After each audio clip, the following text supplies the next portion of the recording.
Everybody dies, don't they? Everybody come back, don't they? Isn't that so?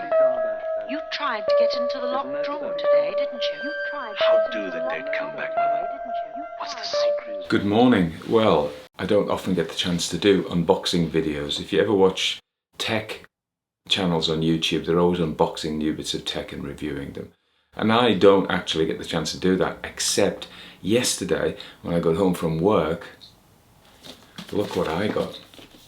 Look at this. This is Damnable Tales, a folk horror anthology selected and illustrated by Richard Wells, also known as Slippery Jack if you follow him on Twitter, which I do. Let me just tell you something about Richard Wells if you don't know from the bio here. Richard Wells is an illustrator and graphic designer. Primarily working in the television industry, he has provided graphic props for the likes of Poldark, Sherlock, Doctor Who and the BBC adaptation of Bram Stoker's Dracula. Outside of his television work, he makes and sells his own darkly folkloric artwork, often lino-cut and hand-printed. His recent work includes a series of prints based on the ghost stories of M.R. James, and I know that he actually did some of the props for the BBC Ghost Story at Christmas, the recent one.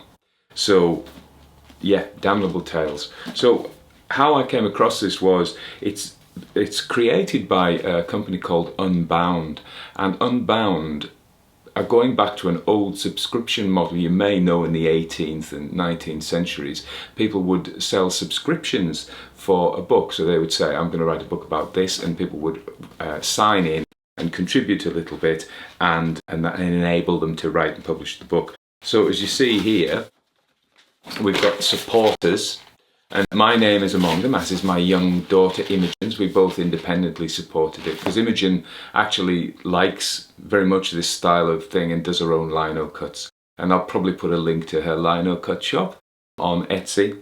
She does a lot of stone circles actually, if you're interested in that kind of thing. And yeah, the father's daughter indeed. So Unbound take a book, and I'm currently supporting I think about 3 books. And the only thing I would say is it takes an awfully long time. So normally you go into a shop and you go, that's a nice book, and you buy it and there you take it away, or you order it online and it arrives within a few days. But this, it was a much longer process. It's taken about 2 years. But to be fair, it is a work of art, and he's gone and done the illustrations for the stories that he selected and done them for the book, so this is why it's taken a long time. And I must say the book is so beautifully produced. It's nice and heavy, but the typeset is lovely. There's a red highlights in it as well, and that's just the aesthetics of it, not even talking about the stories. So the stories are folk horror stories. The stories in it date from 1872. The first one is Laura Silverbell by Sheridan Le Fanu, J Sheridan Le Fanu of course. And the last story is a Robert Aickman story from 1964, Bind Your Hair, and you may be familiar with that. It's in his Dark Entries collection. So they span that date, and we talk a lot about folk horror. I'm wearing one of my folk horror t-shirts. So folk horror is a term which may have been coined by Mark Gatiss, who was a writer for the BBC and has a long interest in ghost stories, and he selected his own anthology of M.R. James's stories. So he's a big, he's an influencer certainly in this field. He might not like being called an influencer, I don't know. And there is a triumvirate of movies, really, films from the 1970s set in Britain. One is The Wicker Man, so that's set in Scotland. The other is Blood on Satan's Claw, which is in Buckinghamshire. It was filmed in Buckinghamshire. And the other is Witchfinder General, which is set in East Anglia, in fact, following the Witchfinder.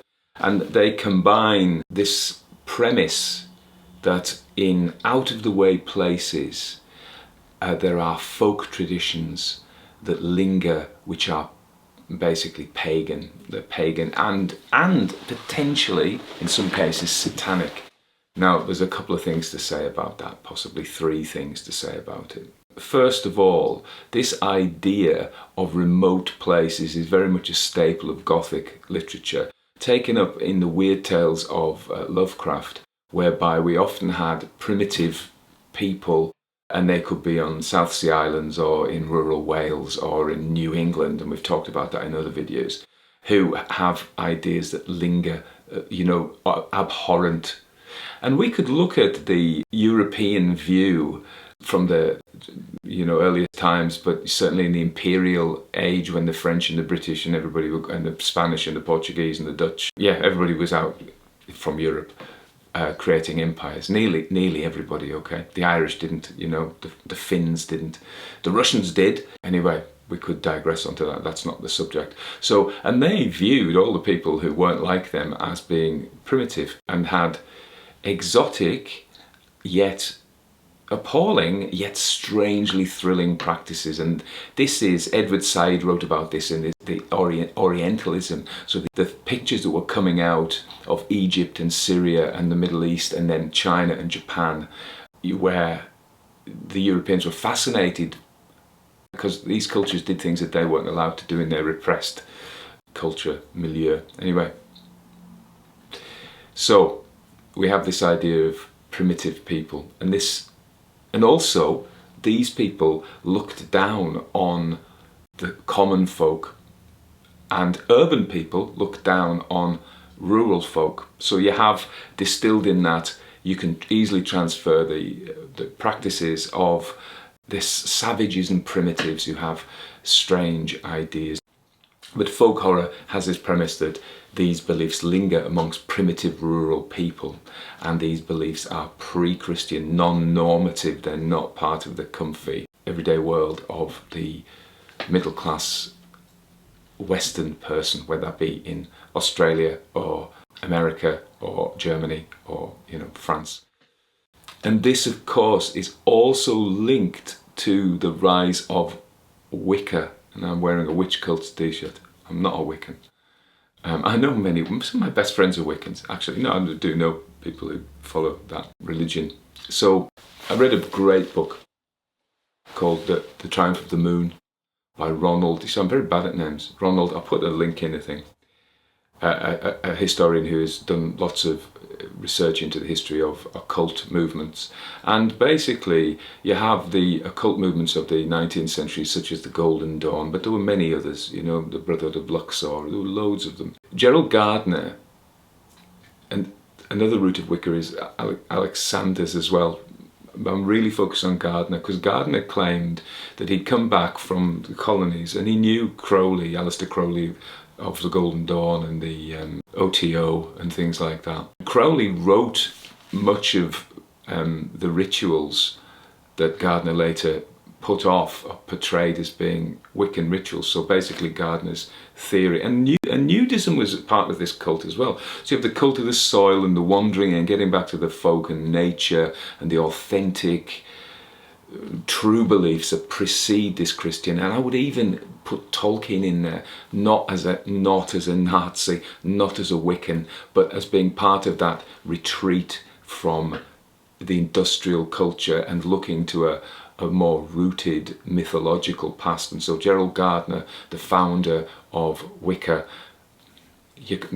comment and argue about that if you want, but he came in and he claimed to have made contact with a surviving witch cult in the New Forest in the south of England, in the rural parts of Hampshire and there, and he claimed to have been initiated. And so if you think about this, it's very important for lots of movements to claim authenticity. Occult movements particularly claim their roots back to ancient Egypt and claim to have an unbroken transfer of lineage.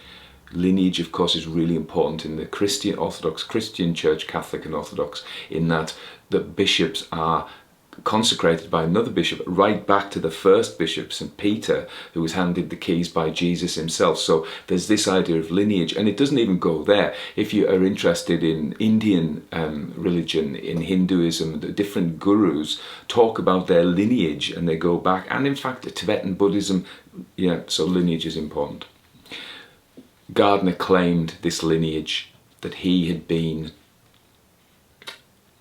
inducted into an ancient witch cult that had always existed, that had gone secret during centuries of Christian persecution, because of course people in Orthodox Christian structures persecuted people they believed were witches. Famous thing, witch cults. There we are. And it stopped being illegal to be a witch in the UK in 1954, and I think in other countries it's later. In some countries it's still illegal to be so-called witch. Anyway, possibly, very highly likely, Gardner made it all up, and he did not contact a surviving witch cult. And the balance of belief now is that these witch cults did not continue, that they just this unbroken lineage to a pre-Christian pagan past at the time of the Roman Empire in Britain is just probably not true. But he claimed it was. So folk horror, that is folk horror. It is related to all that. And the modern iteration of folk horror is a nostalgic look, in the same way that they claim the lineage and look nostalgically back to pagan times, pre-Christian times and pre-industrial times in Tolkien and C.S. Lewis and people like that. The people who follow hauntology, which is, related to folk horror, there's all these movements if you study them, and they are looking to a time in the 1970s where there were no mobile phones, potentially there was no colour TV.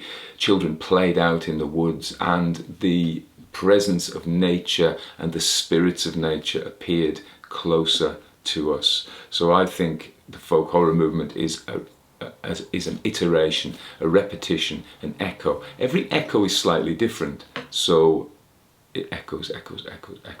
It tends to be more liberal and left-wing, whereas some of the earlier looking back, pre-Raphaelites, people like that, who were probably left-wing, but there's a right-wing, and perhaps those terms are actually meaningless in this context, because they're looking at a different kind of urban politics, whereas we're talking about a nostalgia for the past. I think the problem there always is with looking at your roots and your lineage and your authenticity in this land, whichever land you find yourself in, is, we love our traditions, but are you welcome to our traditions? And I've talked about this, about cultural appropriation, and for me, I'm really rooted where I am. I'm deeply interested in the traditions, the landscape, the culture, the language of my ancestors, but everybody's welcome to that.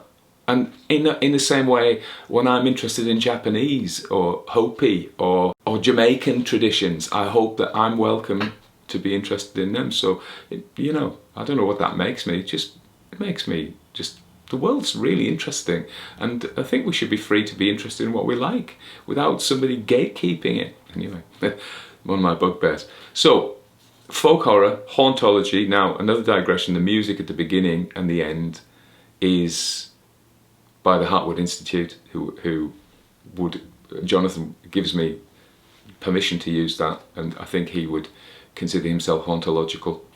He's actually got an album called Witch Cult. So anyway, I digress, because all I was going to say was I'm going to use this beautiful book to recite from, and I had said that I would do some lives, and I've kind of shied away from them because I've been a bit scared. This isn't live, but that's my next step. I'm going to be a big boy.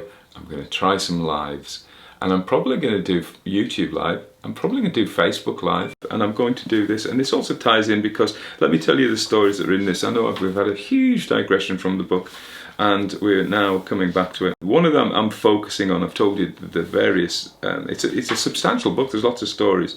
I haven't done any Arthur Machen. Now, he's a Welsh speaker, I should say, Machen, but I understand he actually pronounced it Machen. So I'm going to use Arthur Machen's story, probably The Shining Pyramid, which is found here. I'm probably going to use this in my first live. That's all I want to say. If you want to join the channel and become a member and line yourself up for my latter lives of the YouTube. A lovely book. You can get it from Unbound. I think I paid £35. I'm not sure you have to pay that much, but check it out.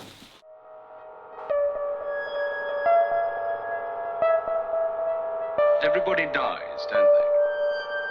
Everybody come back, don't they? Isn't that so? Come back, don't they? Isn't that so? Come back, don't they? Isn't that so? Come back, don't they? Isn't that so?